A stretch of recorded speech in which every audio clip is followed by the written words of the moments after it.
Apa kabar pemirsa TVR Parlemen dimanapun Anda berada, berjumpa lagi dalam program TVR 17 bersama saya Vincent Aldi. Dan tepat pukul 17 waktu Indonesia Barat, kami hadirkan kepada Anda sejumlah informasi paling baru dan menarik seputar kinerja dan kegiatan DPR RI yang telah disajikan oleh redaksi TVR Parlemen.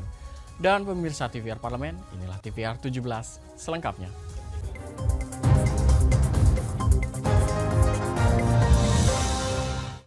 Anggota Komisi 7 DPR RI pertanyakan keseriusan pemerintah capai target bauran energi baru terbarukan menjadi 23% pada tahun 2025. Pasalnya pemirsa berdasarkan data Kementerian ESDM hingga tahun 2024 porsi bauran EBT di Indonesia masih berada di kisaran angka 12%.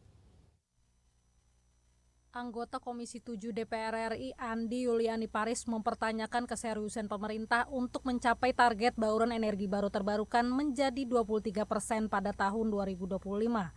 Pasalnya data Kementerian ESDM menyebut hingga tahun 2024 ini porsi bauran EBT di Indonesia masih berada di kisaran angka 12%. Andi menyinggung kembali kesepakatan pemerintah Indonesia dalam forum internasional terkait rencana pengurangan pemakaian energi yang bersumber dari batu bara. Tak salah Komisi 7 DPR RI mempertanyakan komitmen pemerintah untuk beralih menggunakan sumber energi baru terbarukan yang ramah lingkungan dalam upaya mencapai net zero emission pada tahun 2060 mendatang. Pertama, bagaimana sih keseriusan pemerintah terhadap hal ini? Apakah memang pemerintah serius ingin mencapai target yang dicanangkan sendiri 23% di 2025. Belum lagi untuk carbon trading. Bagi industri-industri yang mengeluarkan karbon, ya, emisi karbon dari sumber energi yang dalam pengertian menghasilkan karbon yang lebih banyak. Artinya pemerintah perlu kami pertanyakan keseriusannya. Lebih lanjut, Andi meminta pemerintah melakukan kajian mendalam terkait rencana pembangunan pembangkit listrik bersumber energi baru. Mengingat biaya yang akan dikucurkan pemerintah guna membangun pembangkit listrik ini sangat tinggi. Dari Palembang, Sumatera Selatan, Rian Indrayana, TVR Parlemen melaporkan. Komisi 6 DPR RI berikan perhatian serius pada peningkatan jumlah wisatawan di Bali pasca pandemi. Terlebih lagi pemirsa, Bali belakangan ini menjadi sorotan luar negeri karena dianggap destinasi wisata yang sudah over tourism. Komisi 6 DPR RI memberikan perhatian serius pada meningkatnya jumlah wisatawan ke Bali pasca pandemi. Terlebih Bali belakangan ini menjadi sorotan luar negeri karena dianggap destinasi wisata yang sudah over tourism. Menyikapi persoalan tersebut, Wakil Ketua Komisi 6 DPR RI Sarmuji mengatakan, Injourney selaku BUMN di bidang pariwisata harus berperan lebih pada persoalan tersebut. Itu kita berharap level pariwisata di Bali sudah naik kelas, kalau bisa menjadi wisata yang premium. Kenapa? Karena daya dukung lingkungan di Bali pasti terbatas dengan jumlah wisatawan yang makin hari makin banyak. Tentu ini akan menyulitkan kalau tidak kemudian secara terencana kita bisa menaikkan level wisatawan di Bali menjadi lebih premium, sehingga yang di Bali itu adalah orang-orang yang memang bertujuan wisata dan mengeluarkan uang yang cukup banyak terutama untuk wisatawan asing. Selama libur Lebaran 2024 sendiri, angka kunjungan wisatawan baik domestik maupun mancanegara meningkat cukup signifikan. Tercatat dalam periode 3 April hingga 13 April 2024, Bali kedatangan total 371.053 wisatawan, di mana 171.626 merupakan wisatawan domestik dan 199.427 merupakan wisatawan mancanegara. Dari Bali, Rifki Makdudi, TVR Parlemen, melaporkan. Pustek Info Setjen DPR RI bekerja sama dengan pimpinan Profesor Universitas Indonesia guna susun rencana induk teknologi informasi dan komunikasi sebagai acuan dalam optimal IT di lingkungan parlemen, sebagai upaya mendukung DPR RI menjadi parlemen modern. Kepala Pusat Teknologi Informasi Setjen DPR RI Jaka Dwi Winarko menyatakan pihaknya terus berupaya mengoptimalkan layanan IT di lingkungan parlemen untuk mendukung DPR RI menjadi parlemen modern. Jaka melanjutkan Pustekinfo telah melakukan efisiensi pada aplikasi yang ada di DPR RI dengan menyederhanakan 120 aplikasi menjadi 50 aplikasi dan akan terus dipangkas hingga tersisa 15 klaster aplikasi. Selain efisiensi, hal ini juga dilakukan untuk mengintegrasikan data-data di DPR RI yang sebelumnya tercecer. Menurutnya, seluruh upaya yang dilakukan Pustekinfo merupakan komitmen dalam rangka mewujudkan parlemen modern. Yang paling penting tadi kan sebetulnya mengintegrasikan. Jadi data yang banyak tadi, karena tadinya belum ada RITIK, kita coba untuk kita integrasikan menjadi 15 klaster ya. Nah, sekarang ini kita sudah pelan-pelan proses terus. Kita sekarang sudah dari yang semula 120 itu kita menjadi sekitar 50. Nah, ini akan proses terus kita ini aplikasi-aplikasi yang sejenis yang itu akan kita integrasikan, kita jadikan satu. Mudah-mudahan ini bisa kita lakukan paling tidak di akhir tahun atau awal tahun depan kita udah bisa ada aplikasi yang lebih sederhana, aplikasinya ya 15 klaster. Sehingga nanti cara kerjanya, prosesnya juga akan lebih mudah. Setelah launching di tahun 2020, RITIK akan terus dievaluasi dan dikembangkan agar DPR RI dapat beradaptasi mengikuti pesatnya perkembangan teknologi. Ken dan Teguh, TVR Parlemen, melaporkan. Serangan yang dilakukan Iran merupakan serangan balasan kepada Israel yang terlebih dahulu melakukan pengeboman terhadap konsulat Iran di Damaskus, Suriah pada awal April lalu. Dan serangan Israel ini pemirsa menewaskan 7 anggota Garda Revolusi Iran, termasuk 2 jenderal di antaranya. Informasi selengkapnya akan kami hadirkan usai jeda berikut. Untuk itu tetaplah bersama kami di TVR 17.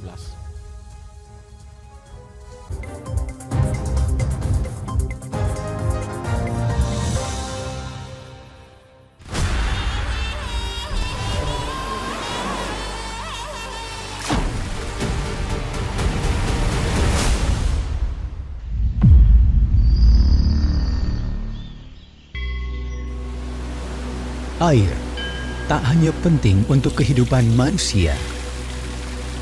Air juga punya kekuatan besar dalam politik dan demokrasi. 2,2 miliar manusia tak memiliki akses terhadap air bersih. Di banyak wilayah, kekurangan air dan distribusi yang tidak merata merupakan masalah yang mendesak. Air menjadi sumber konflik. Sengketa atas air dapat memiliki dampak politik yang signifikan. Air harus dikelola secara demokratis untuk memastikan pengelolaan air yang transparan, akuntabel, dan melibatkan partisipasi publik. Air bukan hanya sumber daya, tetapi juga hak asasi manusia yang mendasar. Kita harus mengambil langkah nyata untuk bekerja bersama menuju masa depan di mana semua orang memiliki akses ke air bersih. Bertindaklah mulai hari ini. Dukung Forum Air Dunia 2024. Suarakan pendapat dan kepedulian kamu sehingga kita bisa membuat perbedaan yang nyata.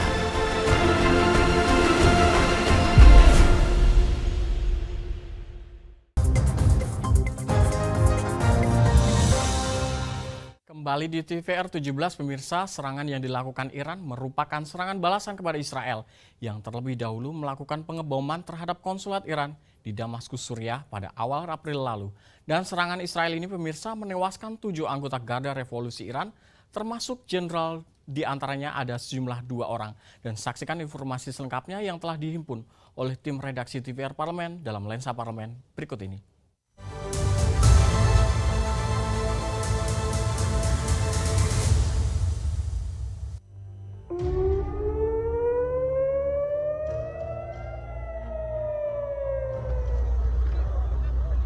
Konflik di Timur Tengah kembali memanas pasca Iran meluncurkan ratusan drone dan rudal ke wilayah Israel. Meningkatnya tensi geopolitik di antara keduanya bukan hanya mengkhawatirkan bagi Timur Tengah, melainkan juga bagi dunia, termasuk Indonesia. Serangan ini merupakan serangan balasan kepada Israel yang terlebih dahulu melakukan pengeboman terhadap konsulat Iran di Damaskus, Suriah pada awal April lalu. Serangan Israel ini menewaskan 7 anggota Garda Revolusi Iran, termasuk 2 jenderal di antaranya. Panglima Korps Garda Revolusi Iran bersumpah akan membalas serangan Israel, disusul kecaman ribuan warga Iran terhadap Israel dan Amerika Serikat. Berbagai serangan ini tidak bisa dilepaskan dari konflik Israel dan Palestina. Iran menyebut serangan ke pangkalan udara dan markas intelijen Israel merupakan wujud perlawanan terhadap genosida Israel terhadap Palestina di jalur Gaza. DPR RI yang terus aktif menyuarakan kemerdekaan Palestina berharap tensi tidak terus memanas dan serangan tidak dieskalasi. Pasalnya, perang tidak akan menyelesaikan konflik dan hanya akan menjatuhkan korban jiwa. Indonesia, baik pemerintah maupun parlemen, mendesak berbagai permasalahan ini diselesaikan secara diplomatis, terutama penyelesaian konflik Israel-Palestina melalui two-state solution. Solusi 2 negara, negara Palestina, negara Israel, dengan perbatasan hasil perang tahun 1967, itu solusi yang paling ideal. Ketika ini tidak segera terjadi, konflik dengan eskalasi yang sangat intens seperti hari ini yang ada di Gaza, itu punya kecenderungan untuk menarik negara-negara lain di dalam konflik yang lebih besar. Hingga kini, serangan Iran belum direspon Israel. Meski begitu, dampak nyata sudah dirasakan dunia, mulai dari melonjaknya harga minyak dunia serta anjloknya nilai tukar beberapa mata uang. Untuk itu, pemerintah harus menyiapkan berbagai upaya mitigasi. Pasalnya, harga BBM dan pangan berpotensi menjadi tidak menentu. Ketersediaan stoknya pun kian rancu. Untuk itu, pemerintah perlu menyusun cara jitu untuk menjaga inflasi, daya beli masyarakat, dan pertumbuhan ekonomi terus melaju.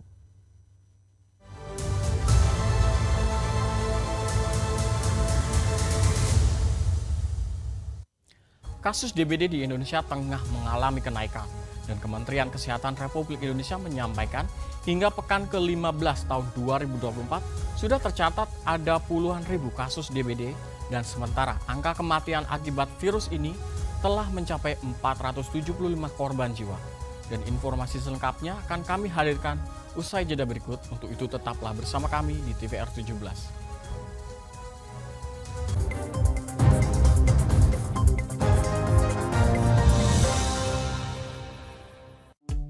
DPR RI memiliki fungsi diplomasi dalam menjalankan politik luar negeri sesuai dengan pasal 116 Undang-Undang MD3. Kontribusi aktif BKSAP DPR RI memainkan peranan penting dalam memenangkan persaingan global melalui IPU, IPA, IPPF, IPA, dan PUIK.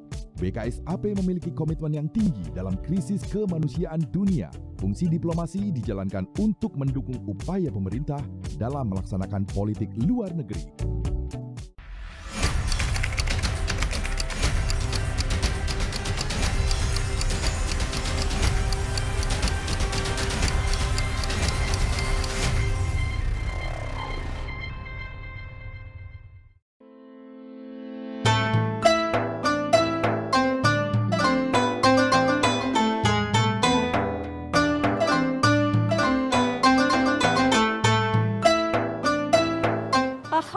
Parliamentary meeting of OIC countries was recently held in Abidjan, Ivory Coast.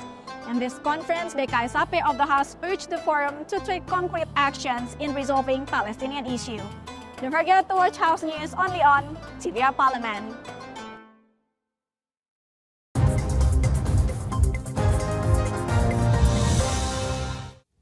Kembali di TVR 17 pemirsa, terkait lonjakan kasus DBD di Indonesia, Wakil Ketua Komisi 9 DPR RI, Kurniasih Mufidayati meminta pemerintah meningkatkan gerakan masyarakat hidup sehat dan memasifkan kegiatan pemberantasan sarang nyamuk serta rumah sakit harus siap menghadapi lonjakan kasus DBD ini.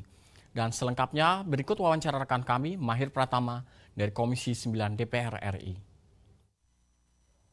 Baik pemirsa, saat ini saya sedang berada di Komisi 9 DPR RI, di mana kita tahu bahwa saat ini kasus demam berdarah di Indonesia sedang merebak dan melonjak tinggi. Setidaknya dari data terakhir dari Kementerian Kesehatan, sekitar 62.000 lebih kasus dan juga sekitar 475 meninggal dunia akibat demam berdarah ini. Dan untuk mengetahui lebih lanjut pemirsa bagaimana atau juga seperti apa faktor yang menyebabkan tingginya kasus demam berdarah ini, saya telah bersama dengan Wakil Ketua Komisi 9 DPR RI, Ibu Kurniasih Mufidayanti dari fraksi PKS Dapil Jakarta 2. Ibu, terima kasih sudah bersama kami. Ibu, dari penuturan dari Kementerian Kesehatan bahwa salah satunya adalah tingginya demam berdarah ini akibat dari PSN yang tidak masif di masyarakat, Ibu. Apakah ini menjadi juga salah satu faktor dan apa sebenarnya dukungan atau juga yang telah dilakukan oleh pemerintah untuk mengantisipasi atau juga mengatasi demam berdarah ini, Bu? Ya, yang pertama di kesempatan bulan Syawal ini taqabbalallahu minna wa minkum minal aidin wal faizin, mohon maaf lahir batin. Kita sangat prihatin dari sejak bulan Ramadan sampai bulan Syawal ini angka demam berdarah terus meningkat dan sangat memprihatinkan. Per 15 April kemarin sudah menembus di angka 62.000 dan yang meninggal sudah 475. Saya rasa ini angka yang sudah harus menjadi warning ya, lampu merah tua lah kalau saya bilang ya, karena memang sebenarnya kita sudah mengingatkan kepada pemerintah, kepada Kementerian Kesehatan agar benar-benar bisa mengantisipasi lonjakan angka DBD pada saat kita rapat yang terakhir di bulan Maret ya, sebelum kita reses itu di bulan Ramadan, karena pada saat itu juga angka DBD sudah cukup tinggi, wabil khusus di DKI Jakarta. Ada beberapa provinsi yang perlu menjadi perhatian karena memang dari 62.000 ini penyumbang terbesarnya adalah Jawa Barat, DKI Jakarta, kemudian Jawa Tengah, Jawa Timur, dan Kalimantan. Bahkan beberapa angka meninggal itu ada di beberapa provinsi juga. Artinya ini sudah menjadi warning dan perhatian yang harus segera dicarikan solusinya. Kalau penyebab saya rasa kita tidak untuk saling menyalahkan hari ini ya, apakah karena masyarakat yang belum begini belum begitu. Itu kalau kemudian dikatakan masyarakat masih kurang perhatian dan aware-nya ya berarti ini tanggung jawab pemerintah juga. Berarti kan gerakan masyarakat sehatnya masih harus ditingkatkan. Artinya saat ini yang perlu kita lakukan adalah mencari solusi, tidak untuk saling menyalahkan dan menyelamatkan masyarakat dari potensi ancaman demam berdarah, wabil khusus jangan sampai ada korban jiwa yang bertambah. Karenanya saya mengajak kepada seluruh stakeholder, khususnya Kementerian Kesehatan sebagai mitra kami, yuk kita cari terobosan yang bisa benar-benar menjadi solusi untuk menghentikan atau mengurangi angka peningkatan DBD ini dan juga mencegah terjadinya penambahan angka meninggal. Nah, beberapa case yang saya temukan itu antara lain adalah stok darah trombosit ya. Beberapa case kita kesulitan mendapat rumah sakit ya beberapa case itu pasien ataupun rumah sakit sulit untuk mendapatkan stok trombosit karena memang kekurangan trombosit dan ini akhirnya membuat pasien agak ngedrop gitu ya, sehingga ketersediaan trombosit ini mungkin perlu ditingkatkan. Yang kedua adalah gerakan masyarakat sehat di seluruh Fasiankes ya, dan juga dari seluruh masyarakat kita berkolaborasi, tokoh-tokoh masyarakat juga kita ajak untuk berkolaborasi, tokoh-tokoh agama untuk sama-sama bisa mencegah berkembang biaknya nyamuk yang menjadi penyebab dari DBD ini. Dan saat ini kita juga ada satu faktor yang memang itu faktor iklim ya, bahwa kita saat ini menghadapi masa pancaroba yang cukup panjang ya, dan ini memang nyamuk ini berkembang dengan cepat ya di masa-masa ini. Jadi ini harus menjadi perhatian kita semua, kewaspadaan kita semua, dan saya rasa Kemenkes dengan beberapa ikhtiar yang sudah dilakukan perlu ditingkatkan lagi. Artinya memang beberapa upaya sudah dilakukan oleh Kemenkes dan harus ada terobosan yang lebih signifikan lagi untuk bisa menghentikan dengan segera lonjakan angka pasien DBD, wabil khusus harus menekan semaksimal mungkin angka meninggal ya yang disebabkan oleh DBD. Dengan berbagai ikhtiar dan upaya yang dilakukan tadi, gerakan masyarakat sehat yang perlu ditingkatkan, kemudian juga melibatkan tokoh-tokoh masyarakat, tokoh-tokoh agama untuk bisa ikut mengingatkan kepada seluruh masyarakat bahwa ini sedang tinggi angka DBD gitu ya, supaya kita saling menjaga gitu ya.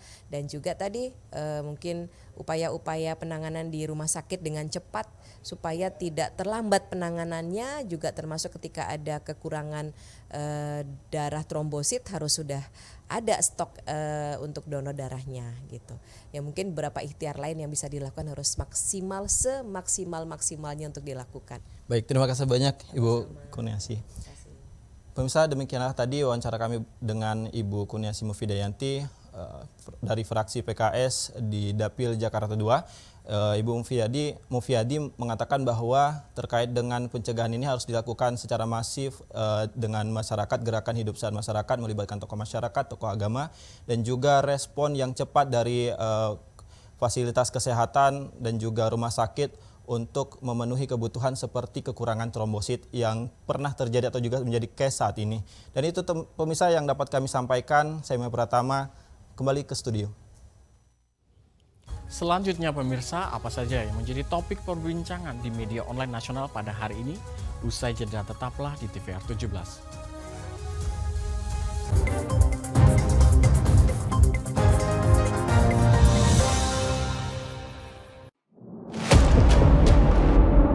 Sini ditambang. Konflik yang terjadi, Sini tidak mengizinkan. masalah yang tersisihkan menjadi kesenjangan sosial. Ya namanya rakyat kecil gak bisa apa-apa, mau komplain juga gak didengar. Sebab apa? Itu menyangkut isi perut kami semua. Bagaimana memutus keterbatasan untuk didengar? Jadi kalau misalnya masyarakat sudah merasa tidak lagi ada yang memperjuangkan aspirasinya, maka masyarakat memang sangat berhak untuk meminta dewan yang mewakili mereka di parlemen. Kami menyusuri batas-batas peristiwa, mengurai berbagai polemik yang terjadi, meluruhkan suara-suara marginal, menjadi nyata dalam setiap aspirasi, melaksanakan tugasnya sebagai wakil rakyat. Saksikan Aksi Dewan setiap hari Senin dan Rabu pukul 10.30 waktu Indonesia Barat, hanya di TVR Parlemen. DPR RI memiliki fungsi diplomasi dalam menjalankan politik luar negeri sesuai dengan pasal 116 Undang-Undang MD3. Kontribusi aktif BKSAP DPR RI memainkan peranan penting dalam memenangkan persaingan global melalui IPU, IPA, IPPF, AIPA, dan PUIK. BKSAP memiliki komitmen yang tinggi dalam krisis kemanusiaan dunia. Fungsi diplomasi dijalankan untuk mendukung upaya pemerintah dalam melaksanakan politik luar negeri.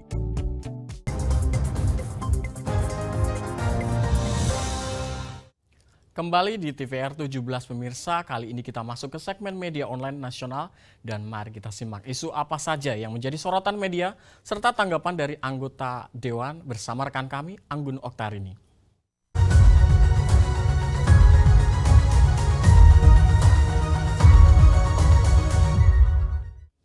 Ya, terima kasih rekan Vincent dan halo selamat sore pemirsa. Kita akan membahas terkait dengan apa saja yang menjadi headline di media online yang terbit pada hari ini. Nah, ini kita jika membahas beberapa berita yang sedang booming atau naik di media. Ini ada pembahasan yang pertama itu mengenai suplai gas yang merata, dukung ketersediaan pupuk nasional. Kita buka di beberapa media. Salah satunya ini ada pembahasan mengenai Komisi 7 DPR RI berupaya mengurai permasalahan produksi pupuk di mana bahan bakunya berupa gas alam yang wewenang pengawasannya memang berada di alat kelengkapan Dewan ini. Terkait hal ini, tentunya Wakil Ketua Komisi 7 DPR RI Bambang Haryadi pun menuturkan pemirsa bahwa terkait dengan gas, Komisi 7 telah menggali kendala-kendala dari Kementerian ESDM yang harus bersinergi bukan hanya antar BUMN tapi juga antar kementerian. Mengapa? Dan ini dibahas pada pertemuan dengan PT Pupuk Sriwijaya atau PUSRI di Palembang pada Selasa 17 April 2024 ini, dan diketahui adanya persoalan dalam mendapatkan pasokan bahan baku gas. Baik PUSRI maupun juga di area Sumatera lainnya, ini sebelumnya pemerintah sudah merencanakan pemirsa proyek pipa jaringan gas nasional yang terhubung antar sisi timur dan juga barat Indonesia yang diketahui belum 100% selesai. Nah, ini semoga segera rampung ya, karena ini sangat bermanfaat sekali untuk masyarakat yang ada di Indonesia. Baik pemirsa, kita akan beralih ke berita selanjutnya yang menjadi headline di media online. Ini ada ramai pembahasan mengenai ribuan PPDS alami depresi. DPR pun meminta pemerintah perhatikan aspek kesejahteraan. Yuk kita buka lagi sama-sama terkait dengan DPR RI meminta pemerintah perhatikan aspek kesehatan dan juga kesejahteraan peserta program pendidikan dokter spesialis di Indonesia. Pemirsa, buntut dari tingginya laporan angka depresi di kalangan peserta program, terkait hal ini tentunya anggota Komisi 9 DPR RI pun, ini ada anggota Dewan Neti Prastianti Aher, menilai bahwa perlunya pemerintah menggali akar permasalahannya. Dari beberapa media, berdasarkan hasil survei pun, screening kesehatan jiwa peserta program PPDS per Maret 2024 yang dilakukan oleh Kementerian Kesehatan Republik Indonesia, ini menunjukkan hasil ribuan calon dokter spesialis mengalami masalah kesehatan mental. Bahkan nih pemirsa, 3,3% dokter PPDS yang menjalani screening ini teridentifikasi ingin bunuh diri atau melukai diri sendiri. Aduh, ini berita yang sepertinya kurang baik ya. Semoga ini ada penyelesaian atau solusi yang bisa ditawarkan oleh pemerintah terkait dengan hal ini. Nah pemirsa, itulah tadi beberapa headline yang sedang naik di media online pada hari ini, di mana suplai gas yang merata dukung ketersediaan pupuk nasional, juga mengenai pembahasan ribuan PPDS alami depresi. DPR pun meminta pemerintah perhatikan aspek kesejahteraannya. Pemirsa, saya Anggun Oktarini, kembali ke rekan Vincent.